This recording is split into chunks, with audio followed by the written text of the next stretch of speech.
Pernikahan mereka terlihat sempurna di mata dunia, tapi siapa sangka, dalam diam keduanya saling menjauh, dan di meja makan yang sunyi itu, cinta perlahan sekarat tanpa kata perpisahan. Sudah 3 malam berturut-turut, Laras menyajikan makan malam seorang diri. Di meja makan berlapis taplak putih itu, 2 piring nasi tersaji lengkap dengan sup ayam kesukaan Reza. Tapi tetap saja, dingin tak tersentuh. Reza pulang selalu di atas 9 malam. Dan saat sampai rumah, ia hanya berkata, "Sudah makan di luar." Laras duduk memandangi piring kosong di depannya. Suara detak jam dinding terdengar nyaring di tengah kesunyian. Anak sematawayang sudah tidur. Dan satu-satunya suara lain hanyalah TV yang menyala tanpa ditonton. Rumah itu terlalu sepi untuk ukuran rumah keluarga. Reza dulu berbeda. Ia dulu pulang cepat, suka mengecup kening Laras sambil berkata rindu. Bahkan tak segan mencuci piring bersama di dapur. Tapi itu dulu. Sejak Reza mendapat promosi jabatan dari mulai sering keluar kota, semua berubah. Laras mendunduk. Di hatinya ia bertanya-tanya, apakah ini hanya fase? Atau ada orang lain? Tangannya gemetar saat ia meraih ponsel Reza yang tertinggal di meja. Sebuah notifikasi muncul, nama yang asing, tapi pesannya membuat dada Laras sesak. "Aku rindu kamu sayang, jangan lupa malam ini."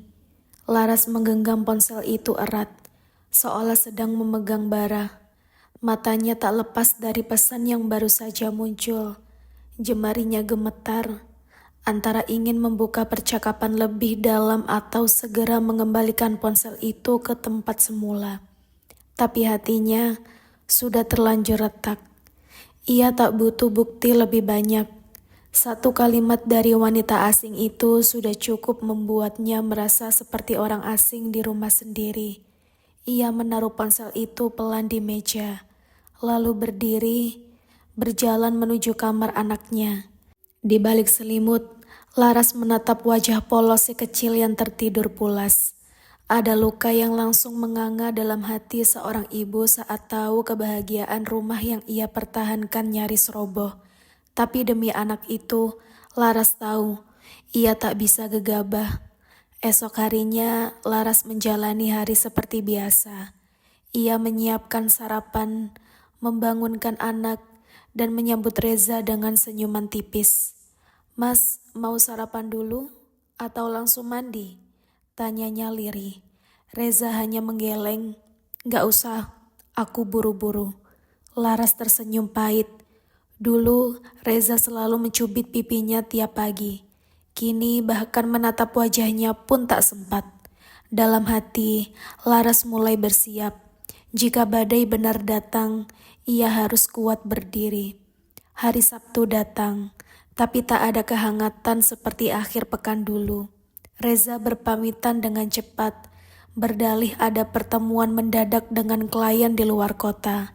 Namun insting Laras yang telah menjadi istri selama 8 tahun menolak percaya begitu saja. Reza pergi, Laras menitipkan anaknya ke orang tuanya. Ia lalu memanggil ojek online dan diam-diam mengikuti mobil hitam suaminya yang melaju keluar kompleks. Mobil itu berhenti di sebuah kafe mewah di tengah kota. Laras turun dari ojek dan mengamati dari kejauhan, bersembunyi di balik pohon besar. Detak jantungnya berpacu cepat saat pintu mobil Reza terbuka dan seorang perempuan muda turun dari mobil penumpang sebelah.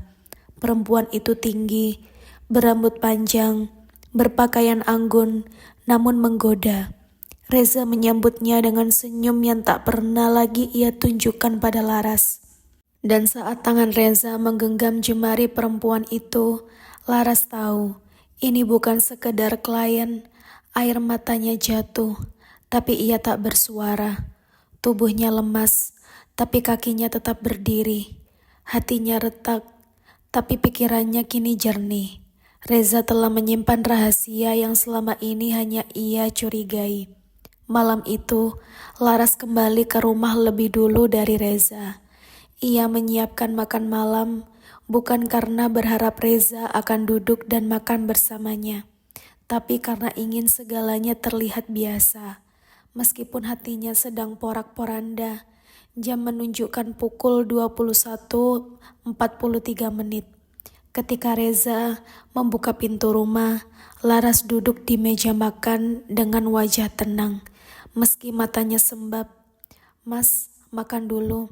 Aku masak ikan kesukaanmu," ucap Laras lirih. Reza hanya melemparkan pandangan sekilas.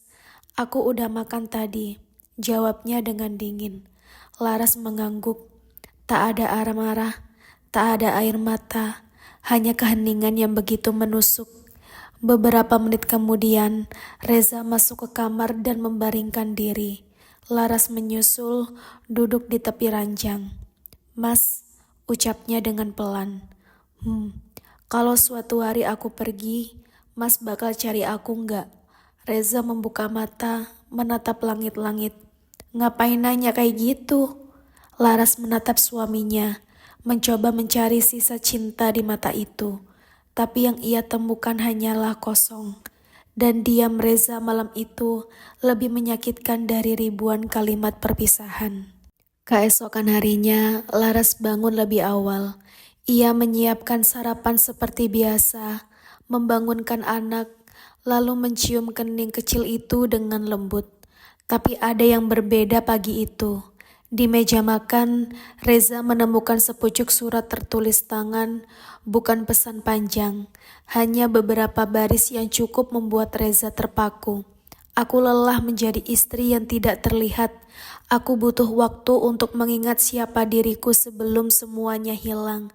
Jangan cari aku, Mas. Aku akan kembali jika kau masih menginginkan rumah ini utuh. Laras." Reza menggenggam surat itu dengan tangan gemetar. Untuk pertama kalinya setelah sekian lama, ia merasa panik. Rumah terasa hampa, sunyi, dan mendadak seperti semua hal yang ia anggap remeh jadi berarti, tapi Laras telah pergi. Membawa cerita, membawa cinta yang dulu pernah membuatnya hidup. Rumah itu kini benar-benar sunyi. Tak ada suara langkah kecil anaknya, tidak ada aroma masakan Laras, tidak ada tawa yang dulu mengisi ruang tamu. Reza duduk sendiri di ruang tengah, menatap kosong ke arah dapur. Cangkir kopinya dingin seperti hatinya.